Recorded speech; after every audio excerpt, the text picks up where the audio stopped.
이 세상에서 나를 가장 사랑하시는 분은 하나님인 줄 믿습니다. 때로는 인생을 살다 보면 내가 내 자신 미워질 때가 있어요. 내가 나를 싫어할 때가 있다니까요. 그런데 기억하십시오. 그때에도 주님은 나를 사랑하신다. 그때에도 주님은 나를 사랑하신다. 아우, 내 진짜 못났다. 아우, 바보 같은 것. 이래도 주님은 나를 사랑하신다. 그게 진리의 말씀입니다. 그게 성경의 말씀입니다.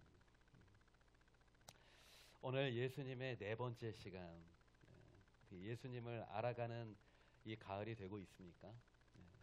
마가복음을 통해서 우리 예수님이 어떤 분이신지를 알아가고 있는데요. 설교만 듣지 마시고 직접 마가복음을 한번 읽어보시면 더 좋을 것 같습니다. 우리가 신앙이 성장하면 성장할수록 또 이 말씀이 보이는 것이 더 깊어지거든요. 그래서 옛날에 내가 마가복음 읽었는데요. 아니 또 한번 읽어보시면 또 새롭게 깨달아지고 예수님에 대해서 보여지는 것이 분명히 있을 겁니다.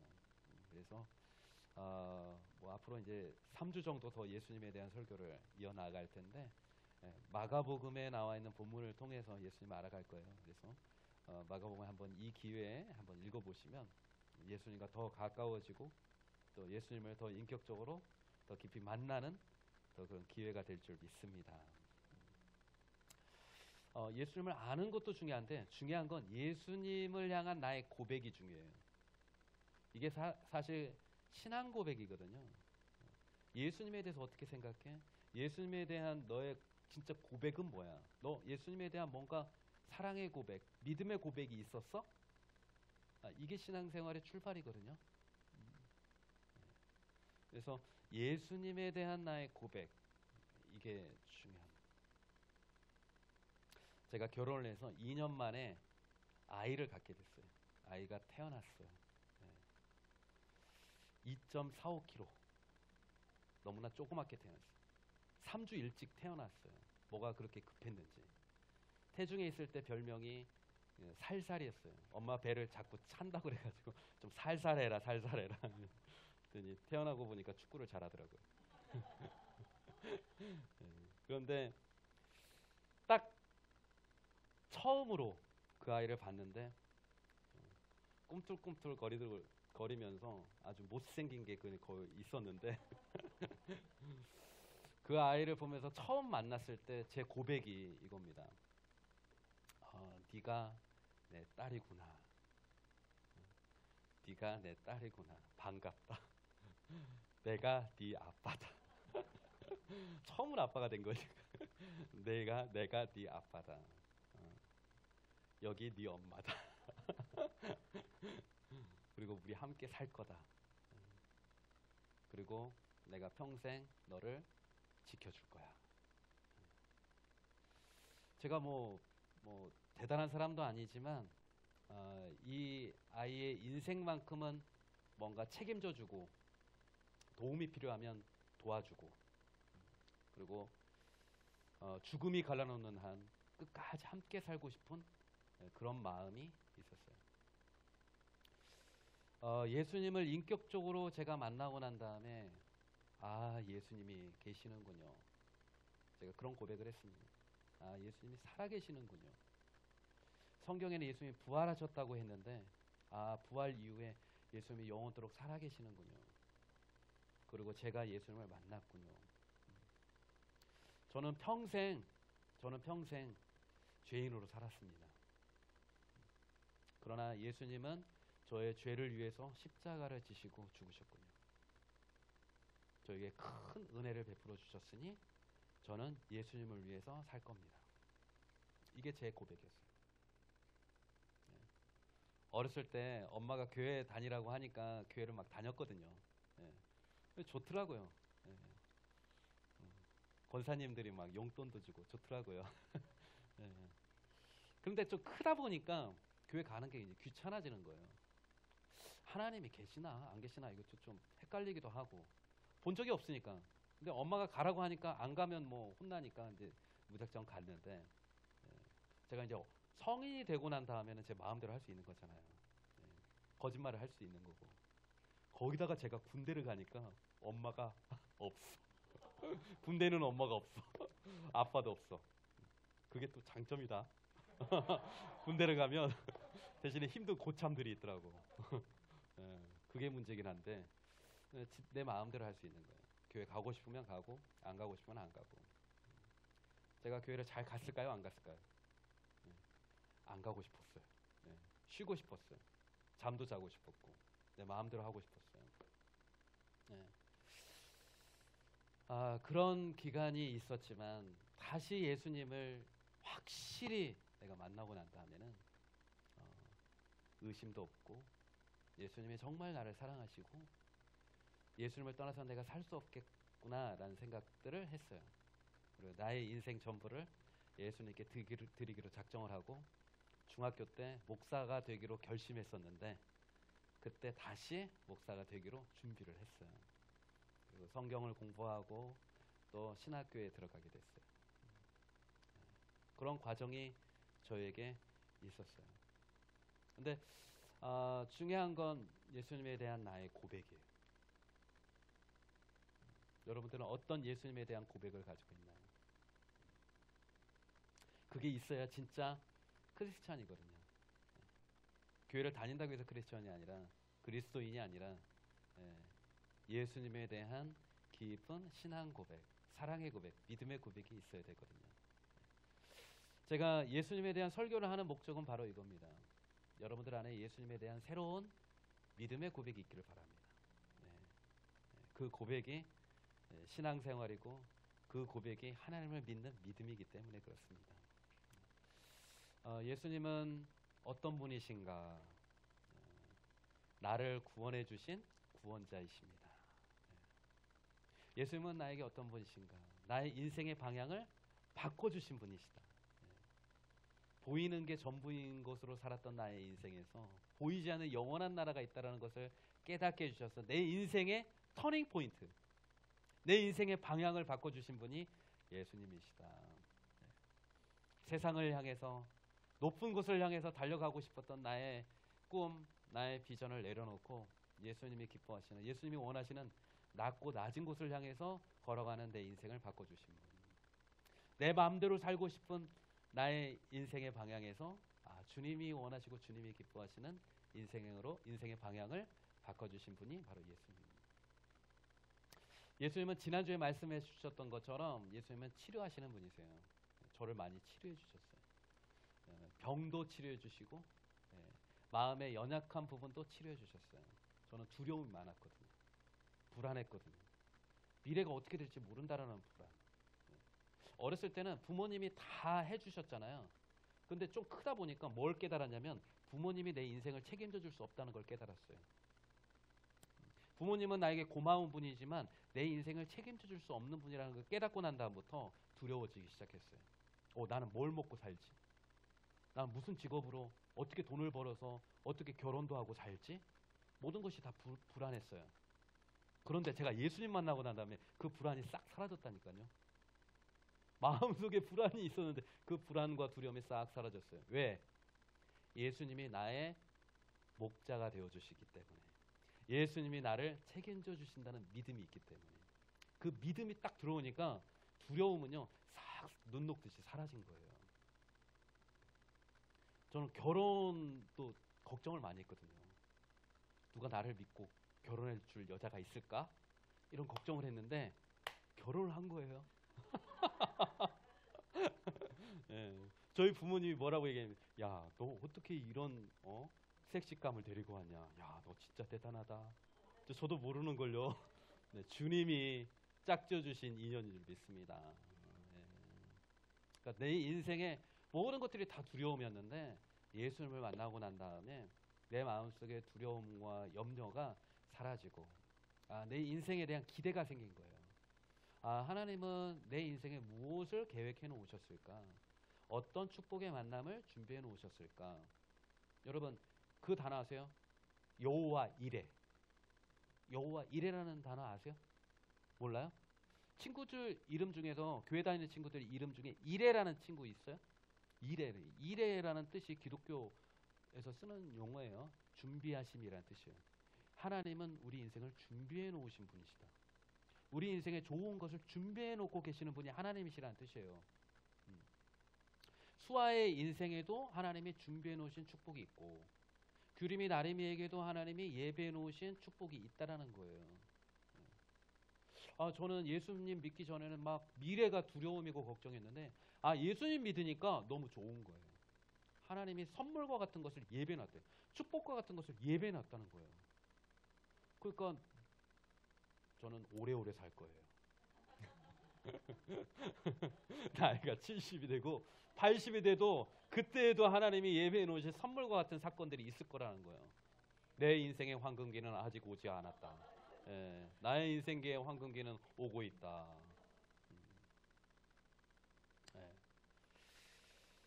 그래서 예수님에 대한 믿음의 고백이 많아질수록 우리의 삶은 풍성해지고 여유가 있고 또 다른 사람을 베풀고 섬기고, 조금 손해봐도 뭐 괜찮아요. 좀 손해보고 살아도 괜찮아요. 뭐 어차피 또 생길 거니까. 그런 생각이 들어요. 오늘 설교의 제목은 예수님의 기도잖아요. 기도에 대한 이야기를 하는데, 우리 동네에도 참 식당이 많잖아요. 식당, 잘 가는 식당이 있어요. 우리 동네 식당에서 인기 있는 식당이 있고 인기가 없는 식당이 있어요. 한번 가고 내가 절대 그 식당은 안 가야 되겠다고 생각한 식당도 있어요. 정말 코로나라고 하는데 막 장사가 잘 되는 식당이 있고, 코로나 이전부터 장사가 안 됐던 식당이 있었어요. 근데 겉으로 볼 때는 뭐 별 차이가 없는 것 같은데, 오히려 대박집이 오히려 또 겉으로 볼 때는 별거 없는 것처럼 보이는데 손님이 그렇게 많아요. 제가 그런 것을 보면서 깨닫는 게 뭐냐면, 때로는 보이는 것보다 보이지 않는 부분이 중요할 수 있겠구나라는 생각이 들어요. 식당의 시설은 되게 좋고 간판도 되게 멋지게 보이는데 막상 들어가서 보니까 위생도 별로 안 좋고 맛도 별로 없는 경우가 있어요. 근데 뭐 별로 겉으로 볼 때는 별로 없는 것 같은데 가서 보니까, 먹어보니까 맛있는 거예요. 그래서 제가 깨닫는 건 뭐냐면, 드러나 있는 것보다 숨겨진 부분이 중요할 수 있구나라는 생각을 하게 된 거예요. 공부하는 친구들도 마찬가지예요. 저 친구는 나하고 놀 때 같이 놀고 공부할 때 또 노는데 왜 성적이 좋지? 왜 공부를 잘하지? 제가 학교 다닐 때 깨닫는 게 있었어요. 뭐냐면, 쟤는 내가 보이지 않는 시간에 다른 것을 하고 있을 수 있구나라는 생각을 한 거예요. 사람마다 보여지는 부분이 있고 안 보여지는 부분이 있다는 거예요. 어떤 사람은 인생의 꿈이 뭐냐고 했더니 사모님이 된다는 거예요. 왜 그러냐니까 사모님은 맨날 노는 것처럼 보인대. 근데 사모님은, 우리 딸들이 사모님이 된다고 하면 찬성할까요? 반대할까요? 어린이들은 보여지는 부분만 보는 거예요. 보이지 않는 부분이 있다는 거예요. 속상해하고 걱정하고 혼자 나와서 교회에서 기도하고 그런 시간들이 있다라는 거예요. 예수님의 삶과 사역을 보더라도 예수님의 보여지는 삶의 모습은 기적과 놀라운 일들이, 축제와 같은 일들이 있었지만, 예수님의 삶의 수면 이면에는 아주 보여지지 않는 중요한 부분이 있었다는 겁니다. 오늘 그것이 오늘 성경의 말씀의 본문의 핵심입니다. 예수님의 삶과 사역, 수면 위에는 기적이 있었지만 수면 아래에는 뭐가 있었다? 기도가 있었다는 겁니다. 기도. 오늘 35절 말씀 우리 한 목소리로 다시 한번 읽도록 하겠습니다. 시작. 새벽 아직도 밝기 전에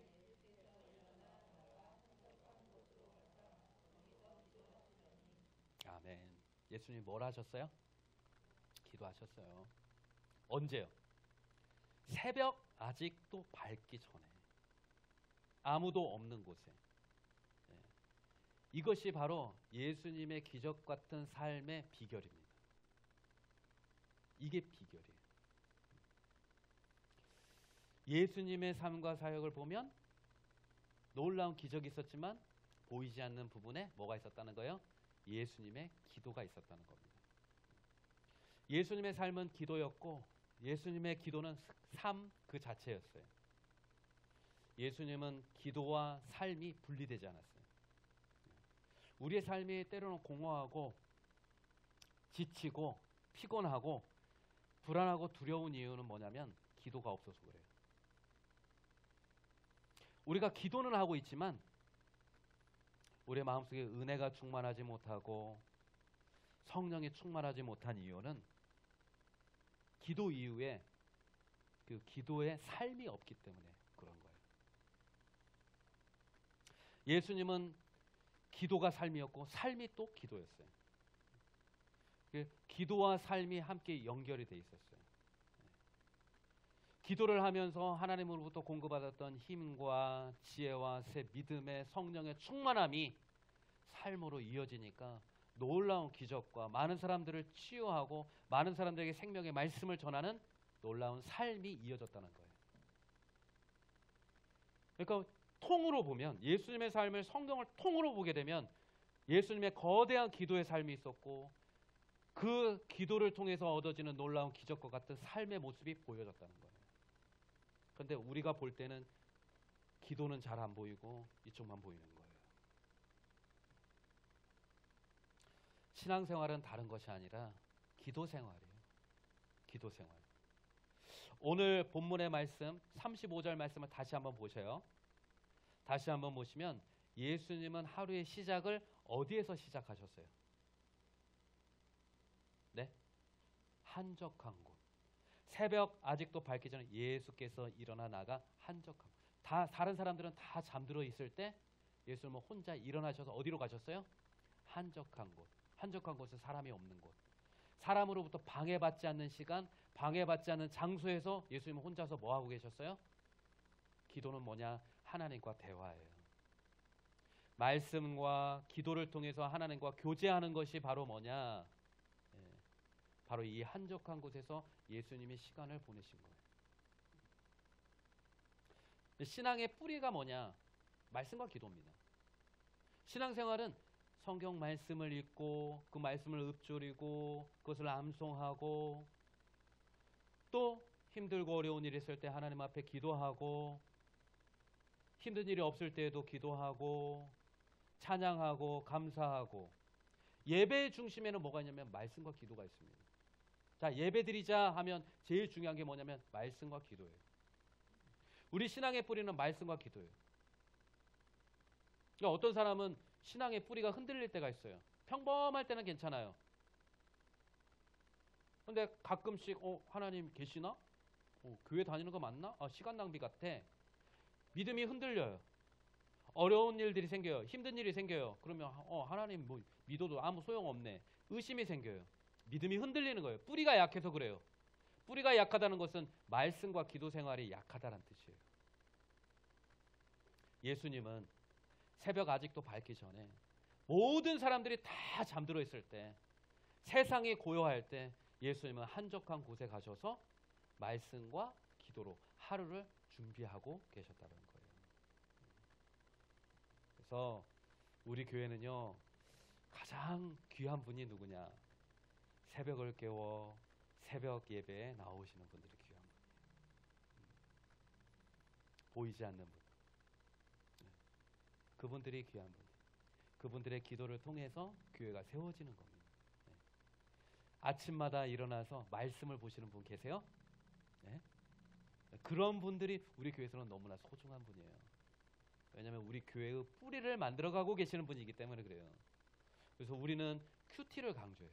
매일 아침 일어나서 말씀을 보라고. 교회가 멀면 새벽 기도를 못 나오면 아침에 일어나서 말씀을 볼 수 있거든요. 요즘에는 그 기도의 원그리기 책을 읽고 아침에 기도하시는 분들이 많아요. 그런 분들이 우리 교회는 소중한 분들이에요. 왜요?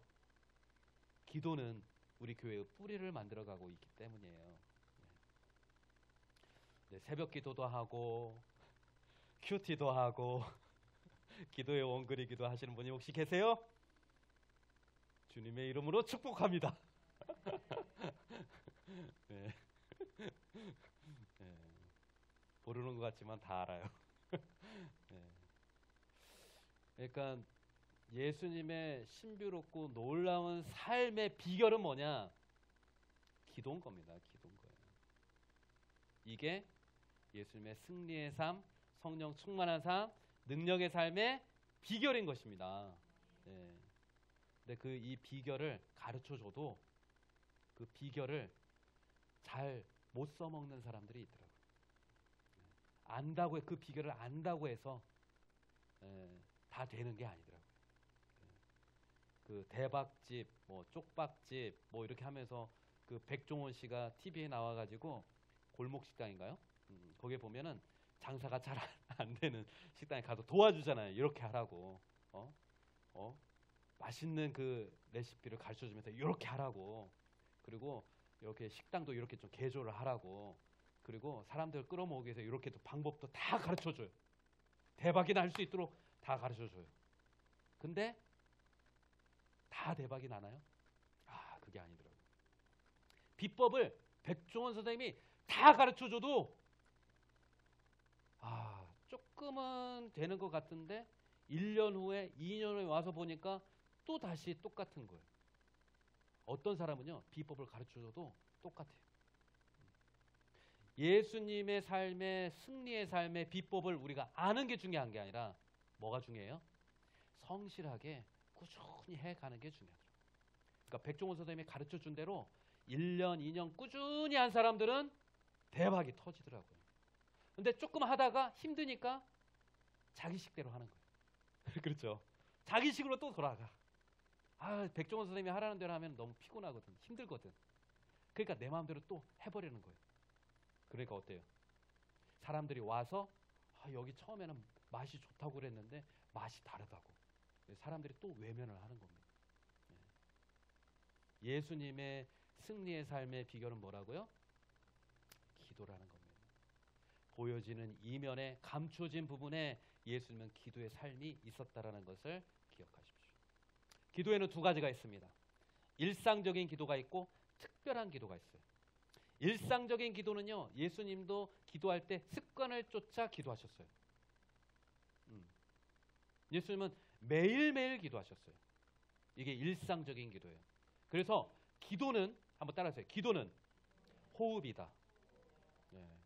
그런 얘기 들어봤어요? 기도는 영혼의 호흡이다. 안 들어봤구나.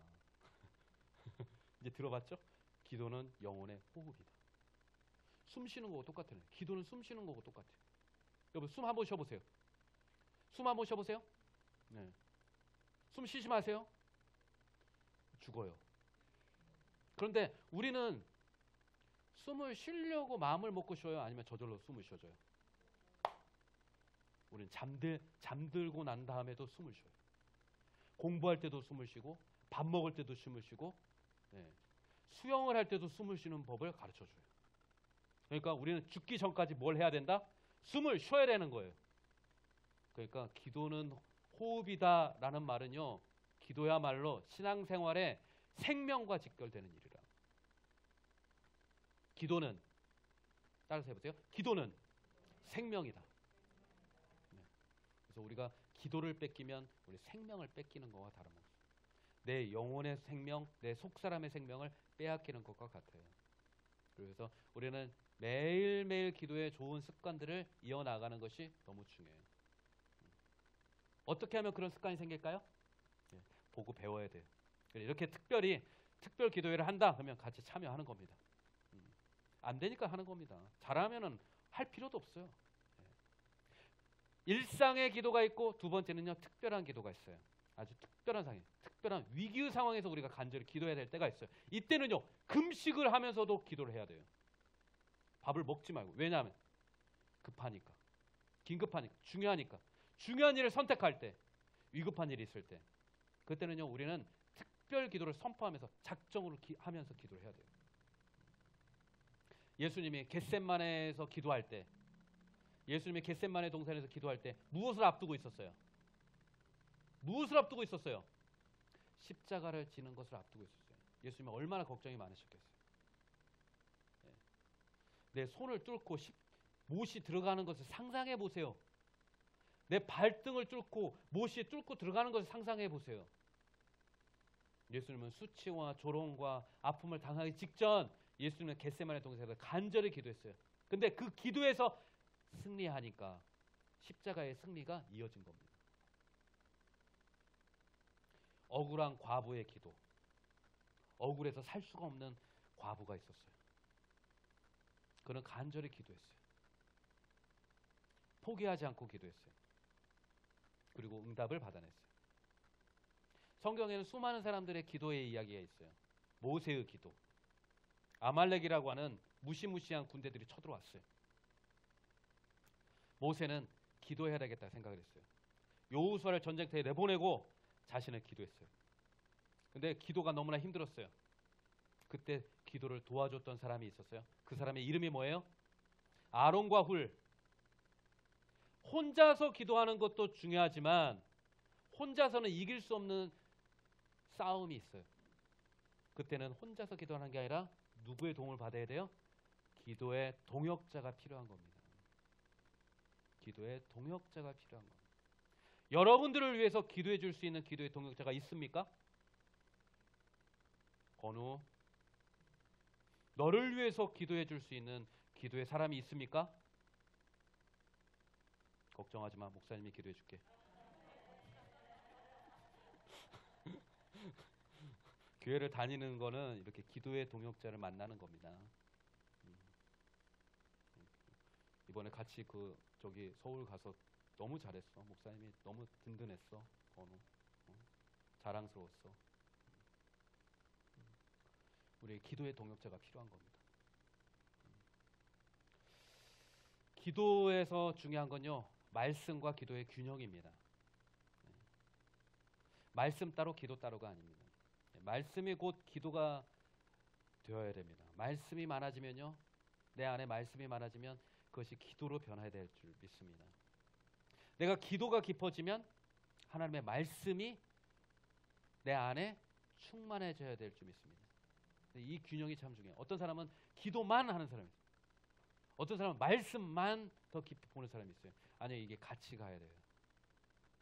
성령의 충만한 은혜의 역사들이 기도를 통해서, 말씀을 통해서 함께 이루어져야 됩니다. 그래서 기도를 많이 하면 기도의 진정한 목적을 깨닫게 돼요. 기도의 목적은 뭡니까? 나의 뜻을 이루는 것이 아니라 하나님의 뜻을 알고 그 뜻을 나를 통해서 이루는 것이 기도의 목적이에요.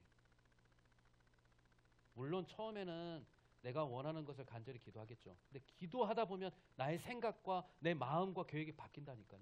무엇으로? 하나님의 뜻을 알게 되는 겁니다. 네. 그래서 기도의 삶이 우리 믿음의 삶이고, 우리 믿음의 삶은 곧 기도의 삶입니다. 내일부터 시작하는 다니엘 기도에 저는 여러분들을 참석을 해서 개근을 하든, 집에서 혹시 바빠서 영상을 통해서 보고 참여를 하든, 21일 동안 그 하루하루를 기대하면서 기도에 참여를 했으면 좋겠어요. 제가 해보니까 다니엘 기도의 핵심은 뭐냐면 간증입니다.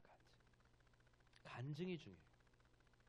기도를 바로 시작하는 게 아니라 찬양을 먼저 하고 간증을 듣고 기도하는 겁니다. 간증은 뭐냐? 살아있는 하나님을 체험한 자들의 이야기. 그들의 이야기를 듣고 있으면 우리 안에 뭐가 생기냐면요, 믿음이 생깁니다. 우리 자녀들이 믿음이 없잖아요. 규림이 나림이, 너희들이 믿음이 있어? 믿음이 있어 없어? 상당히 불쾌한 표정을 하고 있는데 미안해.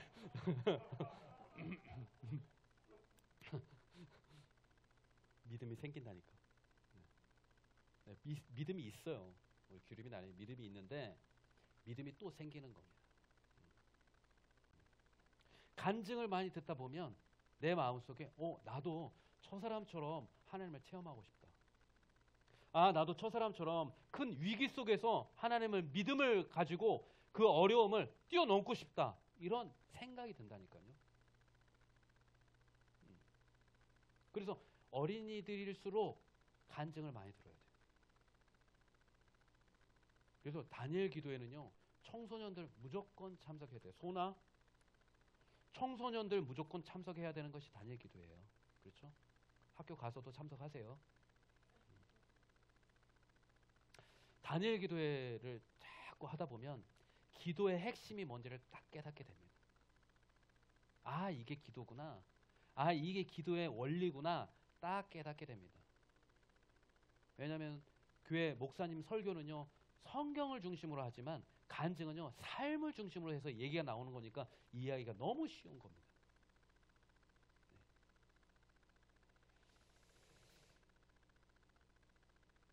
제가 다니엘 기도회를 하면서 뭐 기도의 원그리기도 마찬가지지만 간증을 듣고 기도하다 보면 하나님께서 뭘 주시냐면 아이디어를 많이 주세요. 지혜를 많이 주세요. 아, 이렇게 해야 되겠구나.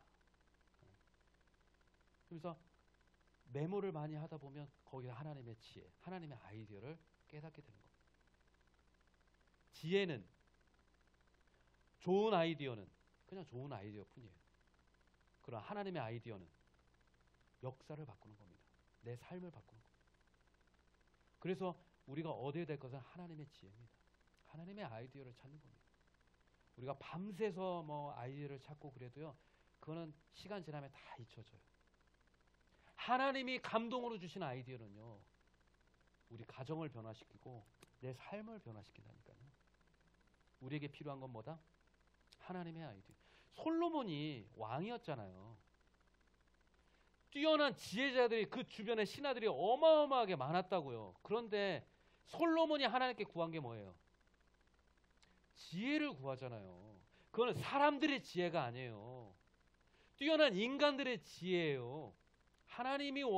솔로몬이 원했던 것은 하나님의 지혜를 원한 거예요. 인간은 풀 수 없는 문제를 솔로몬은 풀고 싶었던 거예요. 그러니까 서로 자기 아이라고 싸우는 그 엄마 얘기가 딱 나오잖아요. 솔로몬이 그러면 아이를 죽이라고 하잖아요. 그러니까 진짜 엄마가 안 된다고 그냥 저 여자에게 주라고. 솔로몬이 뭐라고 합니까? 바로 저 여자가 진짜 엄마라고. 그게 하나님의 지혜예요.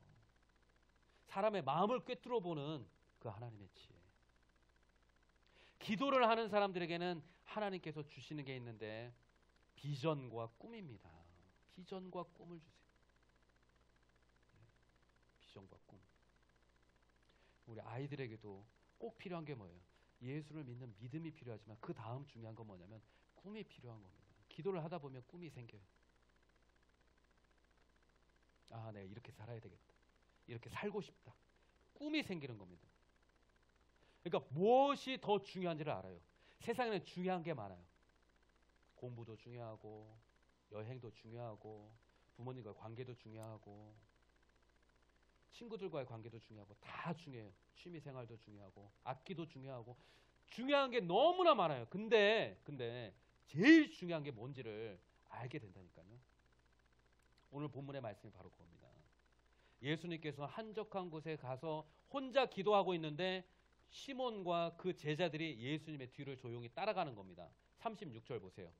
시몬과 및 그와 함께 있는 자들이 예수의 뒤를 따라가 만나서 이르되, 예수님께 말하는 거예요. 모든 사람이 주를 찾습니다. 예수님, 병든 사람, 아픈 사람, 수많은 사람들이 저 마을에서 예수님을 기다리고 있습니다.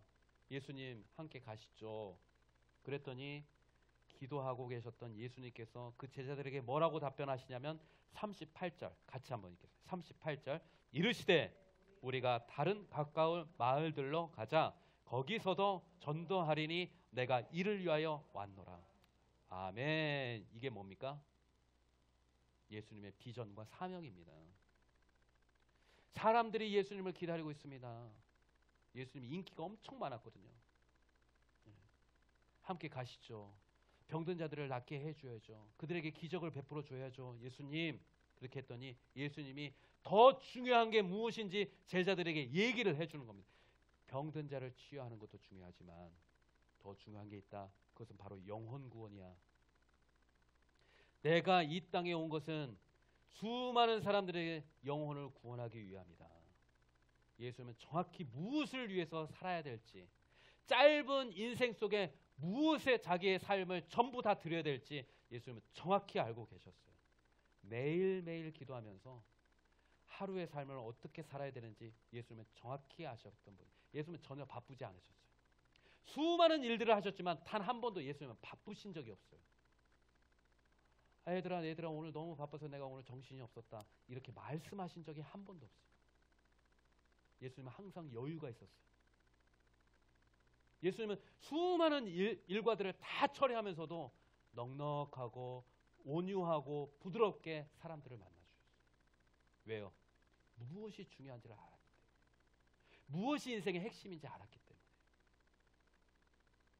마지막 39절 같이 읽겠습니다.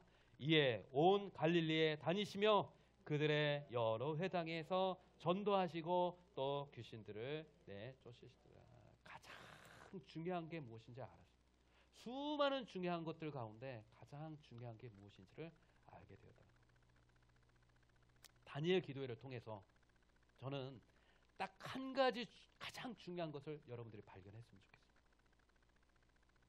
세상에 중요한 게 많거든요. 근데 그 한 가지를 발견하면 그게 열쇠예요. 모든 문제를 해결할 수 있는 열쇠가 될 줄 믿습니다. 우리 인생의 모든 문제를 해결할 수 있는 그 열쇠, 근원이 되는 그것을 발견할 수 있게 되기를 바랍니다.